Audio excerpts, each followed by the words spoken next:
Hello বন্ধুরা, আমি আনোয়ার। তোমাদের সবাইকে স্বাগত আমার চ্যানেল একে ম্যাথে। আমি এই চ্যানেলে বেসিক ম্যাথামেটিক্স এবং আদার্স যে কম্পিটিটিভ এক্সাম, সেই কম্পিটিটিভ এক্সামের যে ম্যাথগুলো জিজ্ঞাসা করা হয়, সেই ম্যাথের প্রশ্ন নিয়ে আমি ভিডিওগুলো আপলোড করে থাকি। যেমন WBSSC, group C, group D upcoming exam, WBP, rail বলো। আর এই বোর্ডে যে কোশ্চেনটা আমার তোলা আছে, সেই প্রশ্নটা হচ্ছে SSC সিজিএল টায়ার 1 2019-এ আসা একটা প্রশ্ন। যেটা হচ্ছে ত্রিকোণমিতির একটা প্রশ্ন। খুব সহজভাবে এই অঙ্কটা হবে, যেটা এসএসসি সিজিএল এর মতো পরীক্ষাতে এসেছে কিন্তু। তো আমরা এই যে ত্রিকোণমিতির অঙ্কগুলো, এই ত্রিকোণমিতির অঙ্ক আমরা অবশ্যই কি বলে তোমার WBP-তেও আপকামিং যে WBP কনস্টেবল এক্সাম আছে, সেই কনস্টেবল এক্সামের জন্যও কিন্তু আমরা এই টাইপের অঙ্ক কিন্তু পেয়ে যাব, ত্রিকোণমিতির অঙ্ক। তো দেখা যাক অঙ্কটা কি বলেছে এবং এর সমাধান আমরা দেখব কেমন করে হয়। অনেক রকম পদ্ধতি আছে। আমি তোমাকে ২ রকম পদ্ধতি বলে দেব।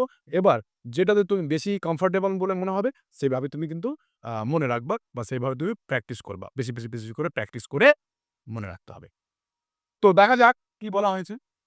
যেমন আমি ২ টো সেকশন করছি। এক সাইডে একটা নিয়ম বলব, অন্য সাইডে আরেকটা নিয়ম।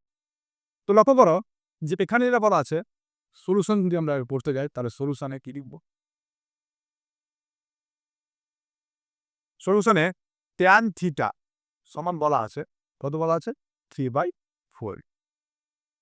তাহলে এখান থেকে আমরা বলতে পারবো tan theta equal to 3/4, that means আমরা বলতে পারবো এখানে sin theta by cos theta. tan থিটার সূত্র হয় কত? sin theta by cos theta সমান কত হবে? 3/4। ওকে? আচ্ছা। তাহলে এখানে sin theta by cos theta সমান 3/4 পেয়ে গেলাম। এখানে আমরা একটা কাজ করব, এখানে একটু অবজার্ভ করব যে এখানে যা মানটা চেয়েছে, সেখানে কি হবে? 4 sin theta minus cos theta by 4 sin theta plus cos theta. তার মানে যাই করে হোক না কেন, আমরা একটা মেথড ইউজ করব এখানে। সেই মেথডে sin থিটার সহগকে আমরা 4 রাখবো। তাহলে আমি তোমাদের তার আগে একটা যেটা প্রপার্টি আছে, যেটা একটা প্রপার্টি আছে, সেই প্রপার্টিটা আমি একটু বলে দিই, তারপরে তোমার বুঝতে এটা সুবিধা হবে। তাহলে লক্ষ্য করো, আমাদের আ যদি দুটো অনুপাত সাপোজ A/B ইকুয়াল টু যদি C/D হয়, তাহলে এখানে আমাদের একটা প্রসেস আছে, যেটাকে বলা হয় আ কম্পোনেন্ডো ডিভিডেন্ডো, ইংলিশে যদি বলতে যাই, ওটাকে বলা হয় যোগ-ভাগ প্রক্রিয়া বাংলাতে। আবার ডিভিডেন্ডো কম্পোনেন্ডো। ডিভিডেন্ডো কম্পোনেন্ডো কথাটার অর্থ হচ্ছে যে ভাগযোগ প্রক্রিয়া। আমরা এই অঙ্কতে ভাগযোগ করব। কেন ভাগযোগ করব? সেটা তুমি বুঝতে পারো। দেখো, তাহলে যোগ ভাগ প্রক্রিয়াটা কি? খুবই ইজি। শুধু মনে রাখবা যে উপরে যে অনুপাত থাকবে A, তার সঙ্গে প্লাস করে দেবো আমাদের হরের হার। বাই দিলে আবার এখানে প্লাস করে লিখব, নিচে লিখবো মাইনাস করে, A minus equal to same কাজ এখানেও হবে। তাহলে কি হবে? C plus D by C minus D। এটা কিন্তু আমাদের যোগ ভাগ প্রক্রিয়া। এই প্রক্রিয়াটাকে বলা হয় যোগ ভাগ প্রক্রিয়া। এটা হচ্ছে যোগ ভাগ প্রক্রিয়া। বাংলা যদি বলতে যাই, ইংরেজি বলতে হবে বলতে হবে কম্পোনেন্ডো অ্যান্ড ডিভিডেন্ডো। সো তাহলে এটা যোগ ভাগ প্রক্রিয়া। তো যোগ ভাগ প্রক্রিয়া আমরা কিন্তু এখানে এপ্লাই করব না এর পথে। কেন এপ্লাই করব না? কারণ কোনো দেখতেই পাচ্ছ যার মান বের করতে বলেছে সেখানে কিন্তু মাইনাস আছে। উপরে মাইনাসটা, লবে মাইনাসটা, আর হরে আছে প্লাস। তো যোগ ভাগের উল্টোটাই হচ্ছে কি বলতো? ভাজ্য। তাহলে এখানে A plus B by A minus B equal to C plus D by C minus D হয়। তাহলে ভাজ্য যখনই করতে যাব, তখন উল্টো হয়ে যাবে। কি হবে?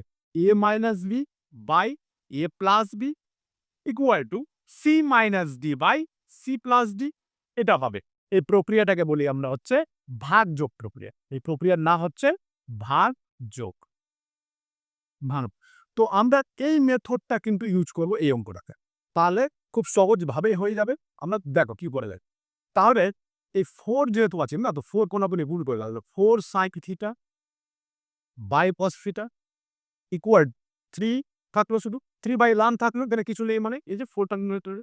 এবার আমরা এই প্রক্রিয়াটা ইউজ করব, দেখবা হুবহু এই রাশিটা কিন্তু আমরা পেয়ে গেলাম। তাহলে ভাগযোগ প্রক্রিয়া কি বললাম? A মাইনাস B, তাহলে A মানে এখানে কত? 4 sin theta minus D, D মানে কত? B মানে cos থিটা, তাহলে cos থিটা বাই বাই কি হবে? A প্লাস B হবে। তাহলে কি A মানে কত আবার? 4 sin থিটা প্লাস B মানে কত? cos থিটা ইকুয়াল টু আমরা এখানে পেয়ে যাব, সেটা হচ্ছে যে 3 - 1 বাই 3 + 1, ব্যাস। এবার লক্ষ্য করো তুমি যেটার ভ্যালু চাইছো, if tan theta equal to 3/4 then this terms is equal to, এর ভ্যালু কত হবে? তাহলে দেখো এই যে টার্মটা চেয়েছো সেটার নাম আমরা পেয়ে গেছি। তাহলে এখানে কিন্তু আমরা দেখতে 3 - 1 = 2, আর নিচে কত 3 + 1 মানে 4, দ্যাট মিনস 2/4। তাহলে তাহলে কত হচ্ছে 1/2। তাহলে আমাদের এখানে এই রাশিটার মান কত হচ্ছে? এই রাশিটার মান হচ্ছে আমাদের 1/2। তার মানে ডি নম্বর অপশন হচ্ছে একদম কারেক্ট অ্যান্সার। ডি নম্বর অপশনটা হবে এখানে সঠিক। ওকে, থ্যাংক ইউ।